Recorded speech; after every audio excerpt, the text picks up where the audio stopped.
Don't be ashamed to learn things that you need to know. Here's Sexplanations with Dr. Doe. Episode 36 of Sexplanations podcast. I'm your host, clinical sexologist, Dr. Lindsay Doe, and with me, your co-host for the day, my friend Dustin, who is also my photographer and my co-pilot. And what else have you been in my life? My friend. Co-pilot? You mean when we went to Kalispell? Yeah, we did a rideshare together on Craigslist. Yeah, you responded and picked me up, and that's how we met. So co-pilot, photographer, spontaneous show assistant. Oh, yes. Guest panel speaker. You were a guest panelist in my human sexuality class. That's right. And most recently, you were the green man in our episode about orgasmic sex positions. I thought my identity was supposed to be a secret, but okay, whatever. All right.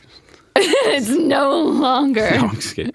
But my face was zipped up. I thought that was hilarious. So yeah. I mean, because for me, the green man or person is gender neutral and identityless, so that anybody can imagine themselves in those positions regardless of their totally. I liked how you makeup. swapped the roles during that whole thing too. So yeah. it allowed for that gender neutral thing to really play out. That was cool.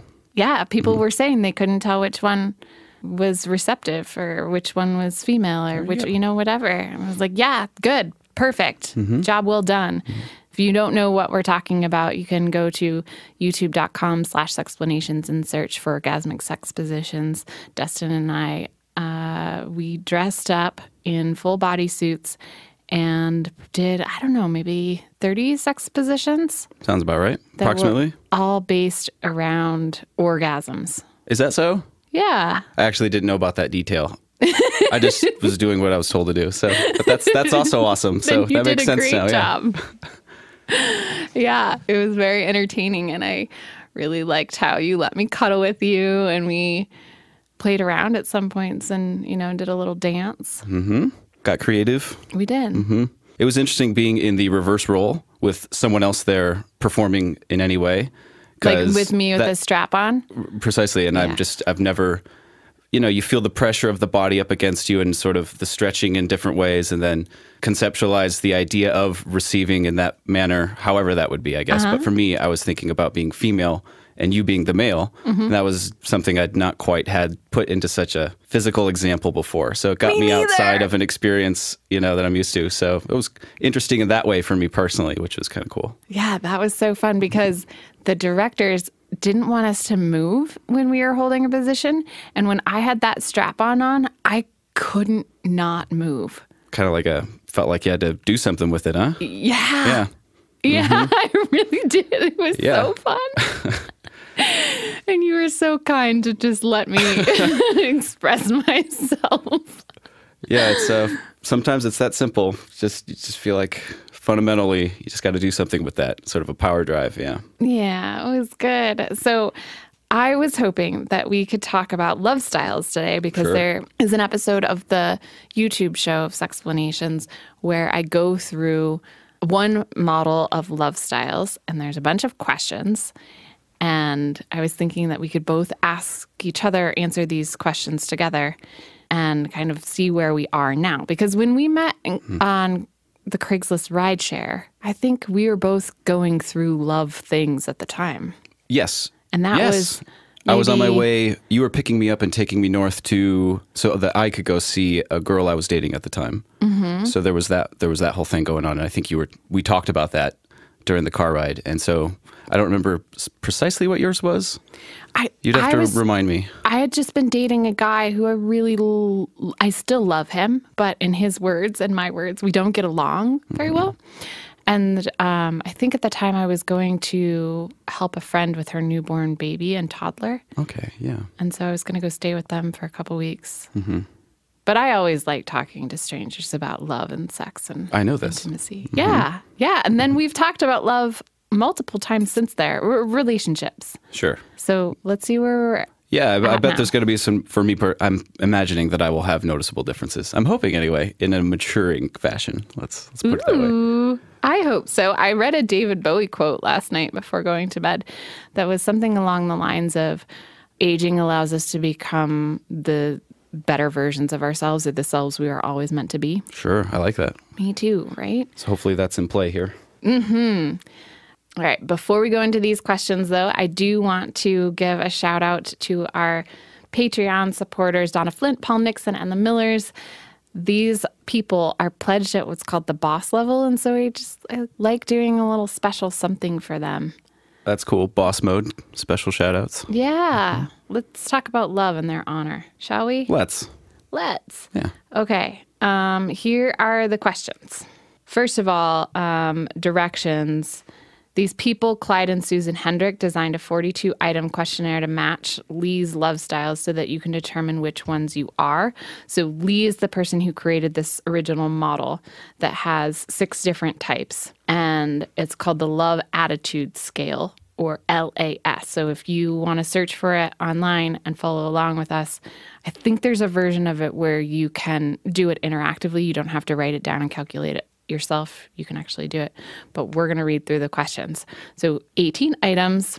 You're going to use a 5-point Likert scale. 5 is that you strongly agree with the statement, and 1 is that you strongly disagree. 3 would be neutral. Okay. Yeah. I'm with you. Thank you. And then you're going to give the instructions based on your most recent relationship. If you haven't been one in a relationship ever, then you just imagine how it would be. Okay. Yeah? Yeah, I had to pause for a second because I was defining relationship in my head. So I think I nailed it down, though. So there we go. Okay. Wait, tell me what you went through in your head. What's a relationship to you in your head? Well, there's always, I suppose I categorized it as obvious long-term, maybe exclusive, one-on-one partnership, friendship, I suppose, over a period of time. And then there are more harder to define short-term, I guess, romances, if you will. And if that's more recent than something quantifiably long over time, do I weigh that? I don't know. So what did you settle on? The most recent probably the most recent longest thing. Term? Yeah. Yeah. Okay. Yeah. Which, without getting into all that, just is not. We didn't date for, say, 6 months. Call it that. Kind of put it in quotations. Casual. No, there's just a long distance element to it as well. Oh, so it's passing through while we were traveling. We met, so to say. So. Yeah. I don't know. It's such an awkward thing to try and define, but to me, it's romantic. So I guess I would go on that. So does it have love? I suppose. Is this where the other person finds out that there is love in the relationship? Yeah, I guess I wasn't using that as the lens, the love lens. So maybe I guess I got to go back for that then.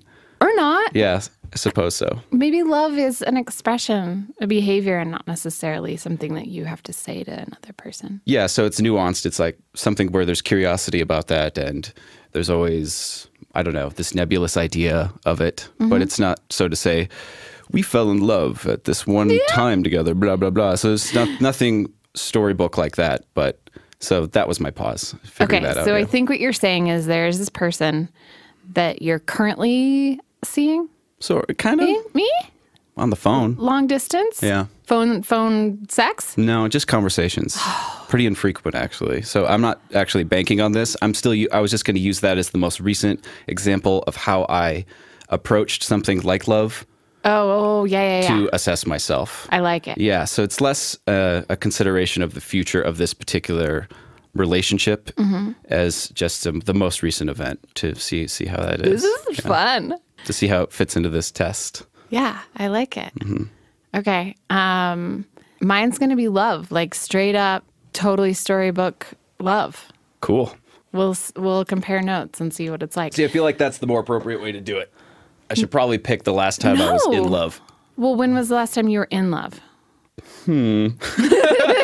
Ever? Yeah, years ago, I suppose. Okay. Yeah, a couple years ago. Maybe, yeah. Yeah.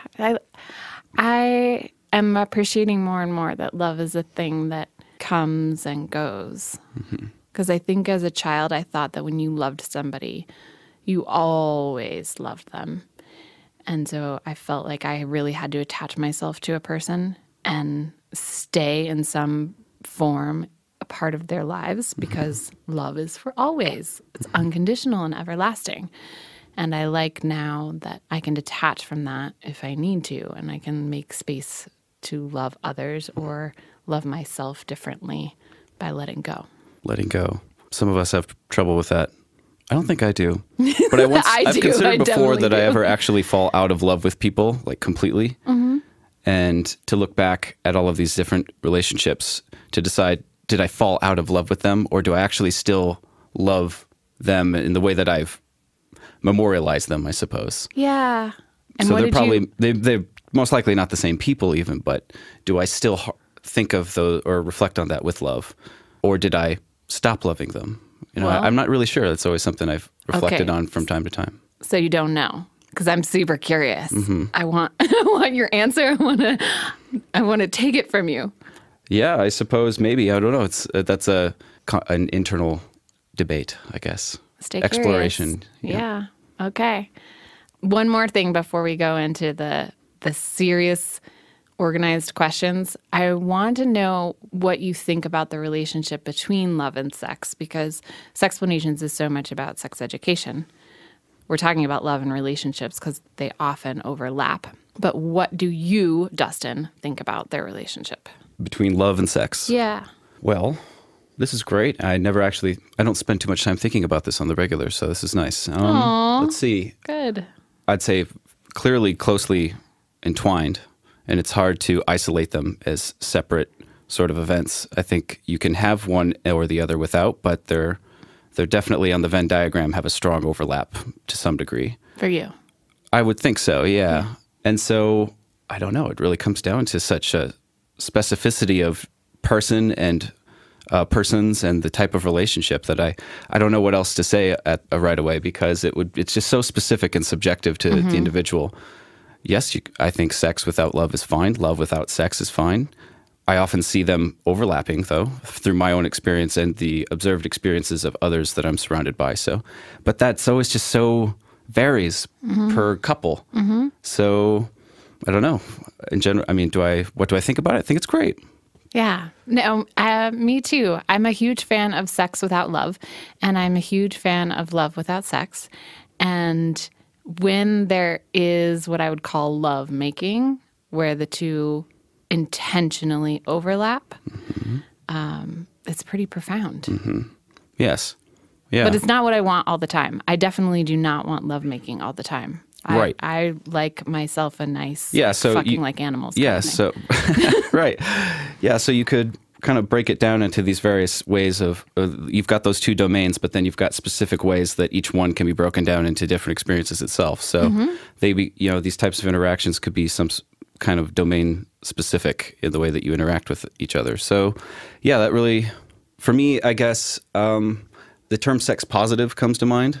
I suppose, in seeking that without love and love through maybe some of these interactions. I'm just thinking out loud here. I don't know. You're asking me to go, so I'm going. I don't know. I think it's very taboo in some ways, depending on which circles you're in, to think of these things outside of the other domain, which to me seems to be a bit of a bummer, because I think sex should be a positive thing and more, which is why I enjoy your podcast and your show. Oh, thank you. Because there's not enough normalcy around it, I would say.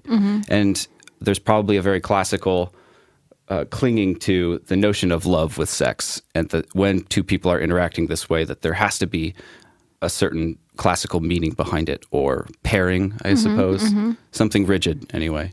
So a looser idea of that sounds really nice, I suppose.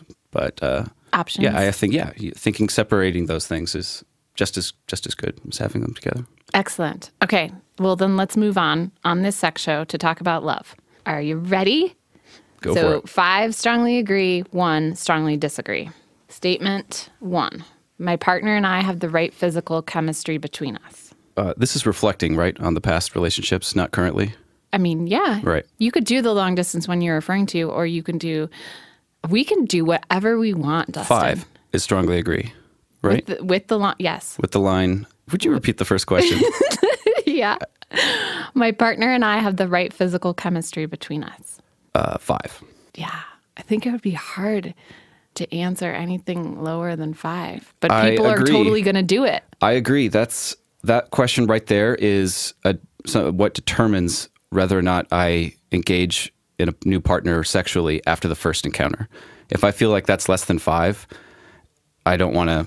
After one shot? Yes. You don't even give a trial period to it? It's not that I won't. That's not an absolute way that I approach it. But if I absolutely feel that it's not a 5 after the first experience together, that's kind of a deal breaker. And so then it becomes sort of an ethical dilemma, because then I feel like I'm just doing it to satisfy my needs, but I'm not really satisfied. And now I feel like I'm taking advantage of somebody's. So yeah, 5 is pretty important. I agree.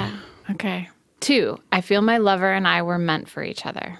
3, otherwise we'd be together to this day, no matter where you placed it. Yeah, that's true. So we'll say 3 because it lasted for a minute at least. So we were meant for each other for that much time. But yeah. Oh. Which is fine. We need to write these down so that we can calculate our answers. Do we have pens anywhere? I do in my bag. I got to make some noise. That's fine. Okay, so there should be a Dustin column and a Lindsay column. Okay. And there's 18 items. And my 1 was 5 and your 1 was 5. And your 2 was 3. And my 2, I mean, I'm going to go with right now relationship, and I'm going to say 5. Okay. Okay, 3, my partner fits my ideal standards of physical beauty and handsomeness. 4. Yeah. Yeah, that was hard to answer honestly. Because we don't know who's listening. No, and I think about that, I guess, when I was thinking about that when I was answering, but I don't know. Yeah, 4, I guess. But I don't trust myself either, but that's what the intuition said. What don't you trust? I think, well, I'm no different than anyone else in that I'm susceptible to ideas that are forced on me, the way I grew up, my upbringing, the conditioning that occurred subtly without my awareness. So how much of that is based on that image of perfection or idealism is based on past relationships versus culture and how that formulates my expectations. I don't personally trust it. So I'm going to say 4, but I think that I don't know if I can believe a 5 ever. Oh, so interesting. So I'm going to go with 4. Okay. What is your ideal? How do you mean? So when it says fits my ideal standards of physical beauty and handsomeness, are you saying that your ideal is the ideal and you can't trust whether or not that's what you truly want? I just don't know what's influencing that vague idea of ideal. Is it is it my past experiences or things I've seen and witnessed? You know, I don't know what's actually reinforcing that with enough clarity to know that that's true, you know? What part of the body are you most sexually attracted to? Oh, we're just talking about parts of the body? Yeah, so, okay, face, I suppose. Oh, that's such a lovely answer. Yeah, followed by breasts. For real, but face, absolutely. That's pretty important. Yeah, breasts are amazing. When if they smile and they look at you, the kind of visual communication that you have non-verbally, if that's not, that one would be a 5. So that's fine. I guess I was thinking overall, the whole thing. Yeah. So yeah, but when you make a connection non-verbally, face to face, that's got to be, to me, beautiful. Have you ever been eye fucked? Eye fucked? Yes. You mean quietly, like, across the room? Yeah. Yeah. Yeah. Yeah, that's the best. Yeah. For real. So good. Yeah. Okay, mine's a 4 too. I think that my ideal, as of right now, is Tom Hiddleston. When I started, my ideal was closer to Christian Bale from Newsies. Oh, I'd go American Psycho. No, don't even put that thought in my head. Not in the sociopathic way, just his physical body. Pretty incredible. Oh no. I don't want a ton of muscle. I kind of like, he was a little bulky. I like nerd boy look. I like fair enough. And anyway, these are your ideas, or ideals. So what am I saying? Yeah, I like things that are different than me, but I tend to choose similarly. What else? What else is attractive to me? Symmetry, complexion, all the classics, right? That's what society tells us. Yeah, I prefer shorter, I suppose. Yeah. Classically, yeah. I like veins in the arms. And I'm attracted to body hair. And I found that I am too. You're attracted to body hair? Yeah. Interesting. Yeah. Not like a hairy back way, but, just a normal human way. Like pubic hair? Yeah. Okay. Yeah. Yeah. I think it's going to come back. Little armpit hair even, little leg hair. It's great. Yeah. I actually find it pretty attractive. Good. It's like someone in the raw form, and as long as it's attractive, it's pretty cool. I agreed. I'm a huge fan for all genders. What else do I like? I like glasses. I like the matching hypothesis, I think, is the biggest influence for me, is whether or not that person and I have the same level of attractiveness. Because if they're significantly more attractive or significantly less attractive, then I feel the social pressure of a mismatch, and that makes me uncomfortable. Sure. So you feel like you're able to accurately assess similarities in attractiveness? Because I personally struggle with that. I'm never sure if I'm on their level of attractiveness according to them. Really? And as well as maybe society, but I sort of struggle with that. Yeah, I can't always tell. I'd say I rarely can tell. I still go for all kinds of stuff. Like, I approach people. I don't let it get in my way, but I sincerely can't tell sometimes. Interesting. So you can't see Dustin, and Dustin is wearing a green suit in the Sexplanations show, but he's a very stunning man.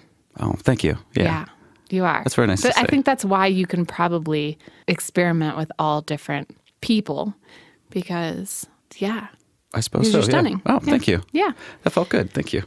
Good. I'm here to compliment you, make you feel delightful. It's working. You can throw some more of those in there too, anytime. Did we do 3? And I said we did. We're on 4. And 4. I believe that what my partner doesn't know about me won't hurt him or her. And I would say 1. One more time. I believe that what my partner doesn't know about me won't hurt them. What they don't know about me won't hurt them. No, I totally disagree. So you're 1 too. Mm-hmm. Okay. Yeah. Yeah, I think if it's private, then it doesn't have an influence. But if it's, to me, that statement is about secrecy, and it would make me into a nasty little creature, and that creature would definitely do damage to my relationship. It also doesn't specify the way or the context in which the information from our past is conveyed to this new person. True. If it were just we were doxxed or whatever, and we had no control over that, it could be taken completely out of context. Did you say dox? Dox, yeah. What are Where dox? people dig up dirt on other people, make your information public to smear you. Oh, yeah. Yeah.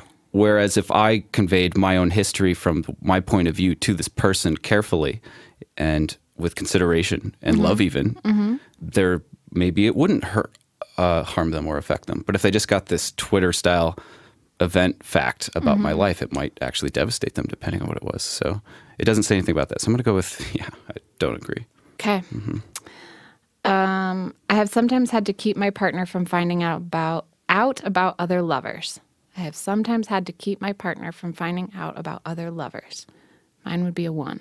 Yeah, 1. As in, I really don't want them to know I was with somebody else, a specific person. Currently. Currently? Yeah. As in, I've ever had to hide that I was with multiple partners? Yeah. Yeah, 1. Maybe I'm misinterpreting it. I have sometimes had to keep my partner from finding out about other lovers. Maybe past 2. Yeah, that. But even then, my specify answer would be current. 1. I'm a huge fan of Exactly. this person and I had this experience and we did this then. And Exactly. And that relates back to what I was saying about the previous question. If I'm talking about it with them together, shouldn't be a problem talking about it for me. Ooh, so good. What's your answer? I hope this makes us good lovers. 1. So on 6, my partner would get upset if he or she knew some of the things I've done with other people. 1. I have to assess how they would react to the things that I've done if they discovered them. 1. Yeah. Same. I think part of that is that I don't think I have done things with other people that are super upsetting. Yeah. I'm going to put 2. 2? Yeah. Because I think there are some things that I've done that are upsetting. Some things you just wouldn't really want to talk about. Well, I know I definitely want to talk about them. But they would be upsetting. But I think they would be, to a healthy person, they would be upsetting. They would be like, that's not cool. I see. Oh, okay. Oh, interesting. Yeah. I wonder if my privilege keeps me from having too much of that to talk about. Because that implies not just the positive, but the negative experiences that would be upsetting. I mean, there are things that I'm not proud of. Like I've shamed partners in relationships and name called and oh yes, I didn't even go to that aggressive area. with people, and I don't like that about me, and so that's upsetting to me. So I think disclosing that to another person about my past and how hopefully I have changed, I think that would, it's not upsetting that I am that person. I think it's upsetting just that anybody would treat another person that way. Right. Yeah. So I suppose if the net result was to convey growth and progress and change that I hadn't really thought about it being upsetting. Because I guess I can recall times when I've done exactly that. I've done very awful things, say during a breakup when I was younger. Yeah, right. And I look back on that and I'm like, whew. But to me, I've forgiven myself. I consider the growth that I've changed and learned from that experience that didn't come to mind so readily. So if that came up, it would have been, if that were to come up with a partner, I just feel like, oh, piece of cake, I'll explain. They've somehow this very specific thing came up, I suppose. I would have no trouble just talking about it, being like, oh yeah, so that was a really awful thing I did. I was 22, you know, it was really, obviously no one should do that, but clearly I can see that with ease to this day. So hopefully they wouldn't be too upset that I was once ignorant, young, naive, made mistakes. So Okay, so then in terms of questionnaires, does that mean that I need to respond on the affirmative side of the Likert scale? Doesn't that mean that I need to put something above neutral because I do agree? I suppose so, right? You only partly disagreed. Like a 2 would be slightly disagree, but I don't actually disagree. I agree. Oh, yeah, that's true. All right, so you can put me as a 4. You want to be a 4 there? This is number 6? Yeah. Okay, And you're a then 4. 7, our love is the best kind because it grew out of a long friendship. Mine is a 1. Yeah, I really have to go on past relationships then, because we're not really in love in that storybook way. So I'm going to go with traditionally, yes. Traditionally, you've been friends with your lovers first? Wow. Mostly, Interesting. over half. So strongly agree, 4. 8, our friendship merged gradually into love over time. Isn't that similar to the last one? Yes, for good reason. You'll see. Mine is 1. I don't think I fully agree with that, I guess, because I think I fell in love with people that I really tried to be friends with before it became relationship love. Yeah. So partly agree. I'm going to go with 3. Okay. What was yours? I think mine was 1. 1. At least where I'm at now, I don't think it was friendship at any point. I think it was we're dating. Now I'm You're lovers. totally in love and we can be friends. But That's cool. 9, our love relationship is the most satisfying because it developed from a good friendship. If I were to think about that as a requisite for relationships, I'd say I disagree. Okay, what about the one that you've been reflecting on for the majority of your answers? Oh, gosh, this one's confusing. Tell me one more time the question. Our love relationship is the most satisfying because it developed from a good friendship. No, 2. It's Okay. pretty disagree. Mine's a 1. 10. My main consideration in choosing my partner was how he or she reflected on my family. 1. Yeah. Can I put a 2 there? Mm-hmm. Reflected is a strange word in this sense. Is it how my family appears to that? No, it's how, let's try this again. It kind of implies that they've met them at least once, and then you're gauging how they responded to that experience in post, I suppose. My main And consideration. did they reflect positively on them or is not? how they reflected on my family. You're saying reflected like mentally thought about my family, and I'm thinking reflected like how they, Are compared to them? like do they make my family look good? Would marrying them serve my kinship? What would my family think of them? Exactly. In that case, yeah, that comes up. So 2? Sure. You can put me down as a 2. 11, an important factor in choosing my partner was whether or not he or she would be a good parent. So would they be a good parent? Oh, gosh, no.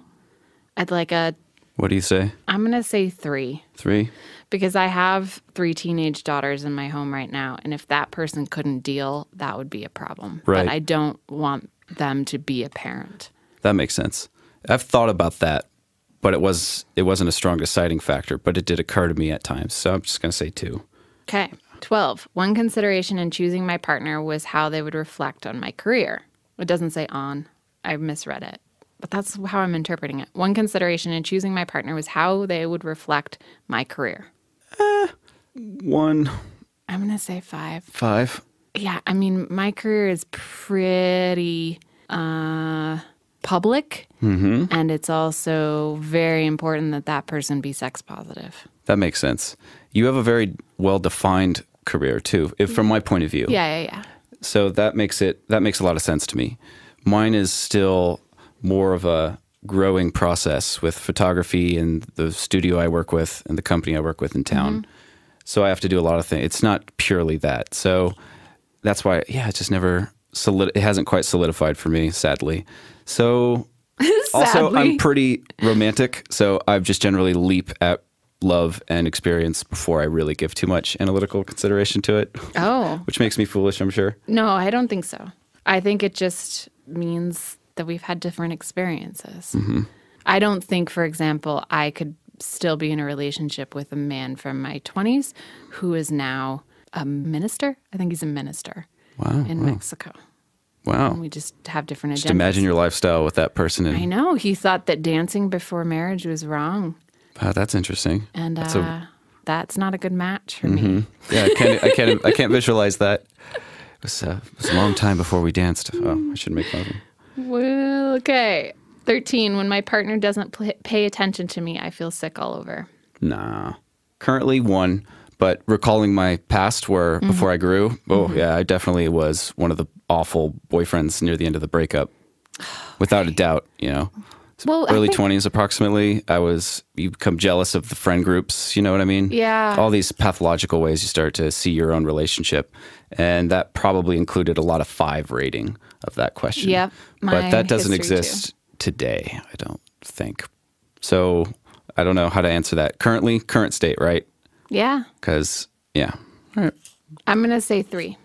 2 is what I was going with, by the way. I don't feel sick all over like I'm going to die and go into a manic rage, but I do feel lovesick, like I experience a sense of withdrawal right now. Yes. And I think that's because it's new. I like the lovesick way of You framing like it. lovesickness? Well, I don't like that. Gosh. The way you refer to it as lovesickness. I like that identifier, especially if I'm with somebody and there's this slight expectation to satisfy some kind of basic desire or set of desires, and I don't get that, yeah, I'd probably feel a little sick. But I also do generally, occasionally, if I'm craving that, which I do, and I can't satisfy those needs. I just feel, call it a 2 rating of love sickness, just generally.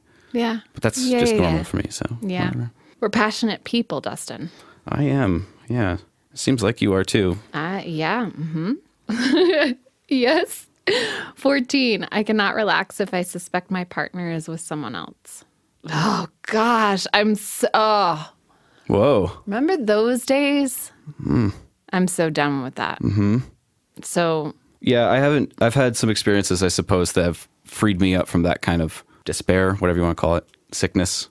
So I don't really have that problem either. I think it's an openness for me. It's just, gosh, if you want to be with someone else, by all means, just let me know. Sure. Yeah. So I'm just going to go with 1, if that's correct, if I'm remembering the question. I think 1 is correct for me.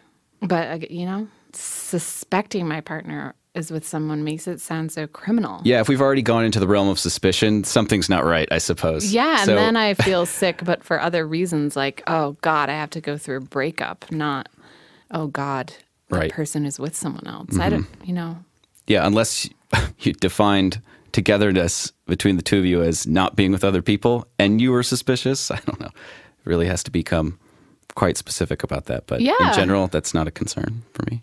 15, if my partner ignores me for a while, I sometimes do stupid things to try and get his or her attention back. Yeah, I'm going to go with 3. I'm pretty flirtatious and playful if they're not paying attention to me. So, you start to try and distract them, I guess, or you want their attention, so you do something about it, I suppose, or you try to.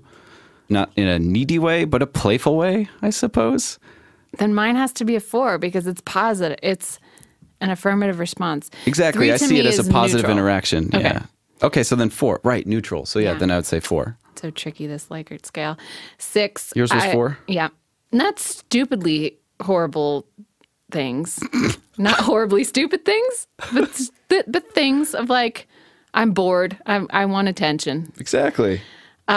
16, I would rather suffer myself than to let my partner suffer. There was a time in my life that was a 5. That is a 2 now. I was just going to say 2, maybe. There are times in which I think facilitating and taking on a burden is clearly a positive thing to do in any relationship of any kind. But in general, I think people have to endure their own suffering because that's just life. And you can be a support system for that, but to take away that experience in and of itself, I think is a mistake because that's where we learn and grow. So to start to do that is just, I think, a spiral downward pathologically. If you really try and, I'm going to take all the suffering. Well, do they have terminal cancer, or in general, are you just not letting them have their own bad experiences every day? So I'm going to go with 2. So there's room for that. Yeah. You really got to be careful about that. But it's okay sometimes. But in general, no, they're going to deal with their life and I'm going to be there for them. But that's such a healthy way of thinking about it, because I think in my transition from, oh, yes, I will jump in front of a bus for you, it was about martyrdom and that being really sexy. Yeah. But you're adding to it the flavor of love, which is that I give you dignity. I maintain your dignity by letting you have your own challenges and not removing them from you. Right. And that doesn't mean it'll be comfortable for either of us. I have to watch this occur, whatever it is. But that's life, man. You just can't shield everything from everybody to make it a perfect utopia experience. So the same is true in relationships, I'd say. So no. That was so profound. Okay, we're almost there. 17, I cannot be happy unless I place my partner's happiness needs before my own. Disagree. Yep, 1. And then at 18, I'm usually willing to sacrifice my own wishes to let my partner achieve theirs. I would actually say 4 for that. And it's not so much a sacrifice, it's more of a flexibility. Like I am not so attached to my wishes that I can't accommodate if someone else feels more passionately about theirs. Yeah, if I'm imagining a relationship bond where that's important enough that I could decide to be flexible, as you say, absolutely I would prioritize because the bond has a lot of meaning to it. So yeah, 4, I like 4. I'd make some strong sacrifices. You want to know something interesting? It looks like when I originally did this on the Sexplanations YouTube show, I said, strongly disagree, no sacrifice needs to be made, I can negotiate. Yeah, actually, I watched that today. Yeah. You did say that. Isn't that strange? How From 4 years ago? I'm changing. Yeah. Oh my What was your answer for goodness. 16? I would rather suffer than to let my partner suffer. Oh, like a 1. A 2. Okay, so we add these up in 3s. Yep. So you bracket the statements into chunks of 3s and add them up. And then the highest score for your love style would be 15, because if you had all 3 as 5s, and then your lowest would be a 3. And while you add those up, we can do Kegels here. Feel your kegels if you're able. Main squeeze. I don't want to mess up anyone's math, but I'm gonna turn you on anyway. Do it.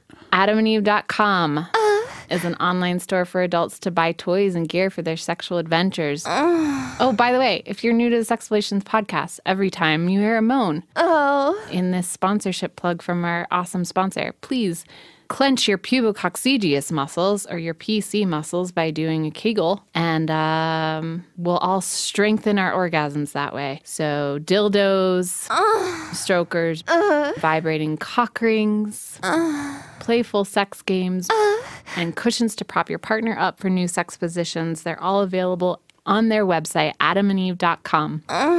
When you use promo code SEXPOD at checkout, they'll sweeten the deal with 50% off any eligible item, one of those items. And they will ship that item and the rest of your package for free if you live in the US or Canada. Okay, how did we come out? Should we start with the first group? Well, just tell me what our love styles are. What's the highest for each of us? Your highest is? The first bracket. Really? 12. So is 12. yours, the first bracket. 14. Both of us. That's fascinating. So what's the first one? The first one is Eros. I'll describe it just as I did in the video. Here, we'll have past me do it. Eros is passionate. It's like being struck by Cupid's arrow. Immediate attraction, like love at first sight. And because Eros lovers like touch, they tend to become more intimate before other love styles. The emphasis is on high intensity romance, so it's a little less sustainable and a lot shorter lived. It's a little less sustainable and a little lot shorter lived. Oh yeah, that makes sense actually. No, say it ain't so. This is great. Yeah, that's so me. I just gotta be honest, that's totally me. Yep. A high intensity burn and then it's gone. Yeah, first love at first sight kind of thing. Yeah, for sure. Or passion at first sight, I'd call it. Yeah. So what do we do? Well, I don't know. I wouldn't call myself an expert. I have no idea. If there are any love experts out there, let us know. What did Dustin and I do about being Eros lovers? Ludus, the second category, is playful, it's flirtatious, it's a pursuit, that kind of game-playing seduction. Then storge is the friendship love, a natural affection that starts by people who know each other in other circumstances and then build that romance and intimacy over time. Pragma is like pragmatic, practical, right? It's that business kind of relationship. Is this person going to be a good parent?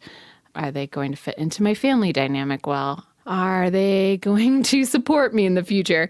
Then mania is known as destructive passion. That's the kind of possessiveness, the jealousy that I love you so much, I just want to unzip your body and climb inside. Wow. Right? That's where I would say I was. That's kind of hot. Oh, yeah? Yeah, at first. I imagine that might become overbearing eventually, but... Or smell like decaying flesh. Agape is selfless love, so that's the last category, and that's what parents are considered to have for their children in healthy relationships, where it's that unconditional, everlasting, I will sacrifice myself for you. Sure. Which I don't think for a romantic relationship unconditional love is positive. Because then you have someone being a martyr, and there isn't the healthy give and take. But I would not consider myself a love expert. And so I'm just going to relinquish those decision-making kind of judgment calls to other professionals. Sounds good. Yeah, I don't have a clue. I wouldn't dare to offer insight to other people. I'd say I'm pretty healthy by and large, but when it comes to something like this, I think that's too unique, I think, for me to just... I don't know what I'm talking about, so yeah. I can only reflect on my own experiences. But I think that's incredibly positive, and I think that it's helpful for people in our lives to hear our experiences, because that's what removes the stigma around it, right? There's no isolation in that. Right, for sure, which is why I was so willing to just come talk about this kind of thing. It's exciting because there isn't a forum to just do this on the regular in my daily routines, I suppose. No. But even in general, I don't know. It occurs, but it doesn't. So it's just nice to be able to go there myself in an experience like this. So anyway, point is, I agree. I like getting it out there. I'm glad that you did. I like that we have the same love style. It intrigues me. Do you just take the highest value? You just kind of, so now we have metrics for the other groups, but really what we're looking at is the top dog in the list. Yeah. What is your second and what's my second? The second is the third one. Yours is the fourth. Yeah. So I have some pragma going on. And yours, you said it was storge, the friendship love. Yeah. Which is what? The friendship love. Friendship love. Yeah, well, that's just how it happened. So are you friends with a lot of your partners still? One. Oh, okay. So way more Eros. Yeah, for sure. I wouldn't consider myself enemies with any of them, but certainly only have dialogue on the occasion with one. Yeah, definitely Eros. Definitely two passionate people hanging out in the Holy Fucking Science recording studio doing Sexplanations podcast. We're going to leave you with some Sextra Credit. Assignments are not always bad, so here's some Sextra Credit. I think it would be wise for people to take this questionnaire themselves and find out, is there anything you want to give them for homework? Oh, give them some homework? Sure. Be open about this kind of stuff more frequently. Yeah. Talk about it more openly and seek guidance too. I learned that again recently, inquiring to a friend of mine about a particular scenario, and it was just nice to get Not that they're an expert either, but it was nice to put it out there and just hear from a specific point of view what I might do about something in my life. And it was nice to get feedback on that in any way. So, yeah, definitely. Yeah, so take the questionnaire and then maybe Talk have a about conversation with someone. And then maybe get them to do it too and interact. Ooh, interaction. Like this. We're talking about it. It's so sweet. It's so wonderful. I'm so grateful for you, Dustin. Thank you for coming on the show. Yeah, my pleasure. Grateful for you too. This is always exciting. I never know what the heck's going to happen, but stuff like this makes life pretty interesting. So we didn't even talk about the naked photo shoot with cake. Oh, yeah. Well, it's on a calendar, so people can go check that out. Yeah. Yeah. Fun times. One time I wanted a picture of me with cake smeared on my body, and Dustin was game. So, you know, Dustin, you just keep making the world a better place. Thank you. That's good to know, actually. Yes. Do what we can. I will boost your confidence anytime. I also want to give a special thanks to our production team, Callie from Cinema Studios and Complexly and Count Boogie, who does the jingles. Thank you all so much. Thank you to our listeners and our sponsors. And Cora Amparo, I'm still learning.